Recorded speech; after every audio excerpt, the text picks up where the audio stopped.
Insperity presents the Small Business Advocate Show with Jim Blasingame, brought to you by FedEx, CareerBuilder.com, and Palo Alto Software. This is a copyrighted production of Small Business Network, Inc., all rights reserved.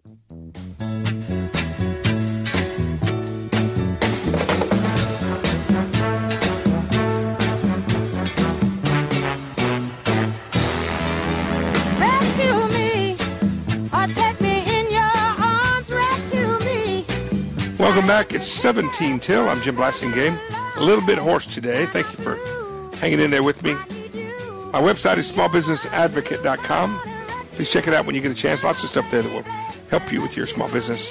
Having a great visit with our good friend Josh Costell, the author of The Science of Sales Success. Josh, give us your website too, please. It's MeasureMax, MEASUREMAX.com. All right, so check that out, folks.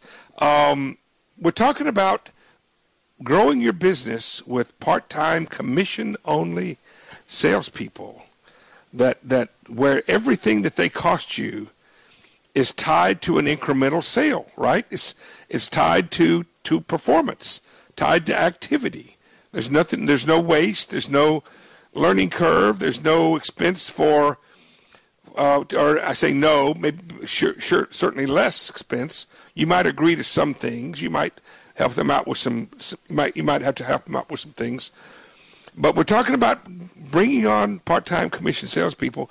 Should you have some kind of an agreement, some kind of a document that sort of makes sure that the IRS and that the person knows what the relationship is from your standpoint? Yes, great point, Jim. We had a legal document that defines the relationship of the sales consultant that meets all the 1099 requirements.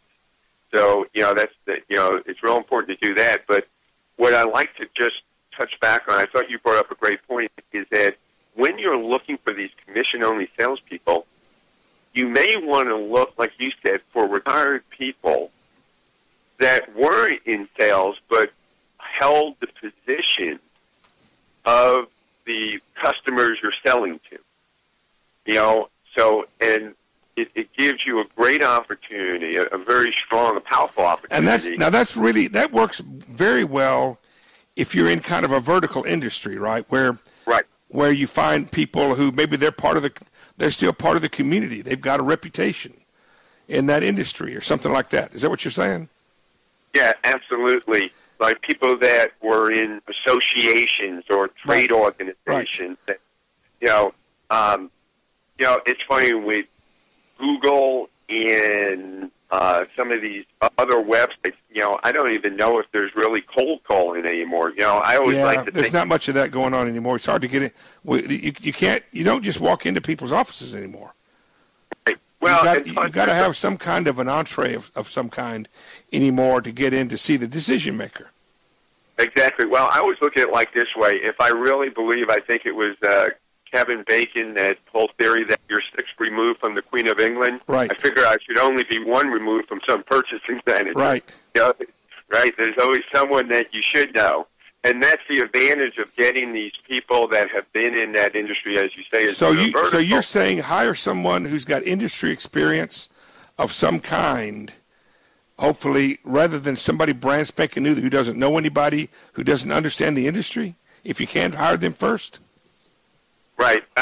It depends, Jim. Again, if you're doing a lot, I think the point you made up, whether you're a vertical market or you're, typically if you're in a with a service or a company that requires a lot of cold calls, sometimes it is better to get the young, eager person that's willing to just, make the 30 phone calls a day to see what happens. Right.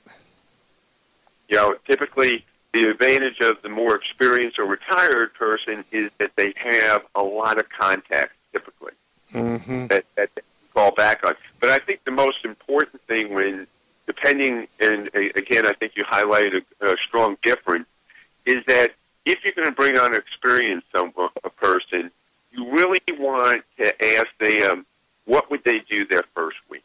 Who would they be calling on from their previous life? Right. And that will really give you an indication of number one of the challenges you have is you don't want them claiming someone that you're doing business with already. No, right. You've got to identify who. Although if they were able, you wouldn't make those people off limits. Just understand what a sale is considered. Right. If they take that guy to the next level in a way that you haven't been able to, or if they get into another part of the company or something like that, right? Right. It's just about communicating, getting it out there. But you're right. You cannot presume. You can't just turn them loose without any instructions. Right. Again, I think the real interesting aspect right now of these times, economic times, is that people are willing to do this. And like you said, it gives you a bridge for a small business owner to really highly charge their selling efforts without having to, go out and be incurring a very significant expense on a monthly basis. It's really bearable more than fit. What do you think about hiring somebody like that to come on, and somebody with that kind of seasoning to come on and sort of train or mentor your younger folks, and then find a way to split split the business with them or compensate them in some way? It's again, all options are on the table to look at someone that you say, the challenge is always in the details, right? How are you going to measure success compared to what would normally be coming in without it? That's where I think the challenge comes in on that point. Right. Hold on to that thought, Josh. We're going to take a quick break, folks. It's 10 till. Josh Costell is our guest. His book is called The Science of Sales Success, available wherever books are sold. His website is measuremax.com. 10 till. Stay with us. That's all about if you please. Insperity presents the Small Business Advocate Show with Jim Blasingame, brought to you by FedEx, CareerBuilder.com, and Palo Alto Software. This is a copyrighted production of Small Business Network, Inc., intended for the private use of our audience. Except as otherwise provided by copyright law, all other copying, redistribution, or publication without prior written consent is prohibited. All rights reserved.